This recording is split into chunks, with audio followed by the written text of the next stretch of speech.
let's watch that same motion from down the line camera angle.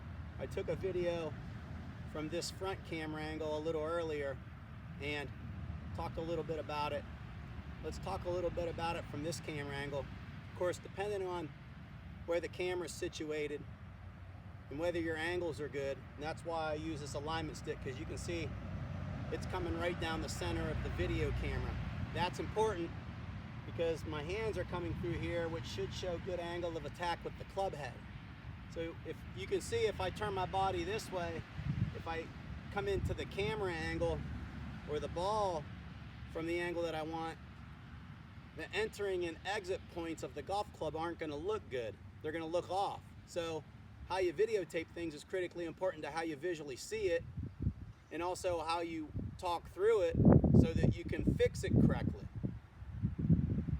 So at the end of the day, you can see the proper angles. Now if my ball flies over this way, then I know I pulled it, I was out of sequence. If my ball flies that way, I know I'm swinging from an inside angle. My ball flies left, I know I'm swinging from an outside angle.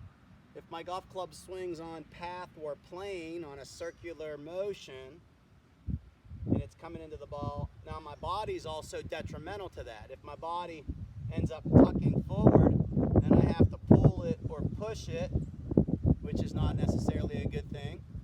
If my body stays out of the way, and it creates a better pivotal point where the area where I want to return, or where I want my jet to land, my landing credentials, as long as I have a good landing area, then the golf club hits the back of the ball flies straight. So club face is detrimental to all of that. Path and squareness of face equals a straight golf ball. If the path is off, it starts off path. If the path is good, but the club face is open, it might start more straight and fade. If the path is good and the club face closes a little bit, it might start straight and turn a little left. So all of these things are very, very important. Physics though, as I swing it up, as I try to maintain this plane, the only way to let that golf club physically swing on it without me manipulating it or compensating at all whatsoever is, first and foremost, I have to do an excellent job with my body location. If my body's changing location, or it's shifting, or it's swaying, or it's bouncing, or lifting, or dropping too much, then all of those aspects are detrimental to what I'm going to do with my hands to compensate.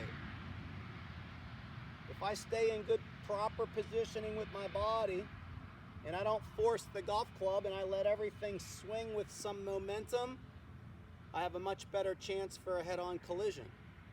And for that reason, if I'm holding the golf club neutral and I don't over-manipulate it, I get a straight ball that doesn't deviate off the path.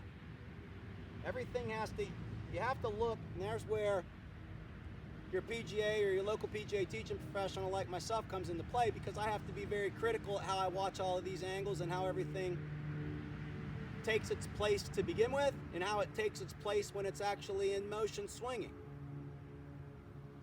So, all right, let's go ahead. We'll quit babbling and let's go ahead and hit one. So I'm going to rehearse it like this.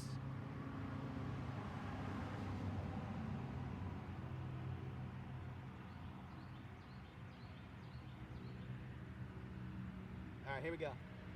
Nice and smooth. Not too hard, not too soft. Just with good rhythm.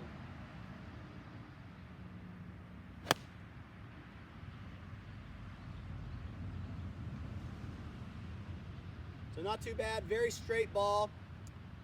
Maybe if you slowed that down and looked at it, the path was just a little across it. If it was pulled a little bit, but the ball didn't deviate, means the club face was very square. And I felt like maybe it could have started just a hair straighter, but overall not too bad. The impact was good.